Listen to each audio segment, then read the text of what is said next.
speak, Bomas of Kenya imeuziwa Mturuki. Bomas of Kenya imeenda. Ikiletwa pale cabinet nikapinga. Peke yangu. Watu wengine wote hapo ni waoga. Wakiona rais wanatetemeka namna hiyo.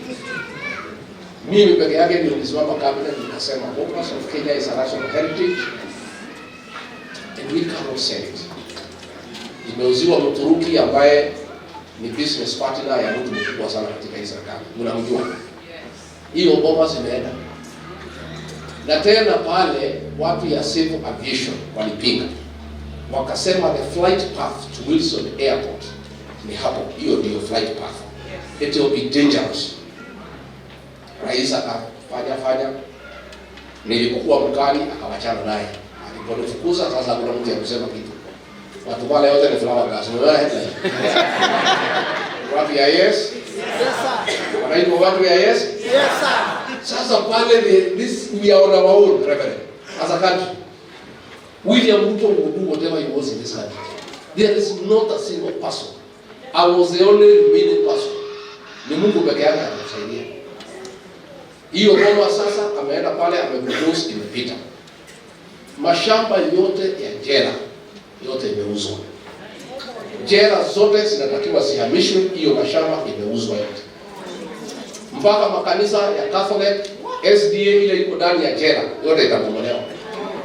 Mpaka atani they will be demolished. Yote imeuzwa. Sasa amemeza upinzani. Wabunge wetu wote wamepewa pesa, vitu vimeharibika, kuna mtu anaweza ongea. William Ruto will do whatever he wants for 2 years. And the good thing is only for 2 years. Kuna msijali? Msijali? I want to assure you. Msijali na hii maneno yanafanyika. As we are focused and what was happening is a distraction. We are called theatrics to remove ourselves from the focus. Tumesikiza Wakenya wametuambia what we need to do. Na mchungaji amesema mnaomba toward the same goal. We are focused on the real problem in Kenya. We will not be distracted by censures. And I want to assure you the numbers are good. Politics is a game of mathematics. I will be worried if politics was defined differently to be a different game. It's a game of numbers. And the numbers are good. And Kenyans have told us tutafute formula tuwaletee. Na tunaendelea. Na formula iko.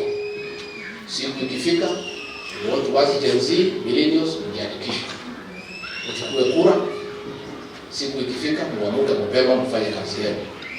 These young people are the savior of this country. The Gen Zs and the millennials will sort out the problem of Kenya once and for all in the next election.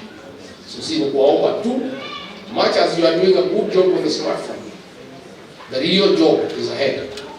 You must take IDs, you must register as voters, and turn out to vote.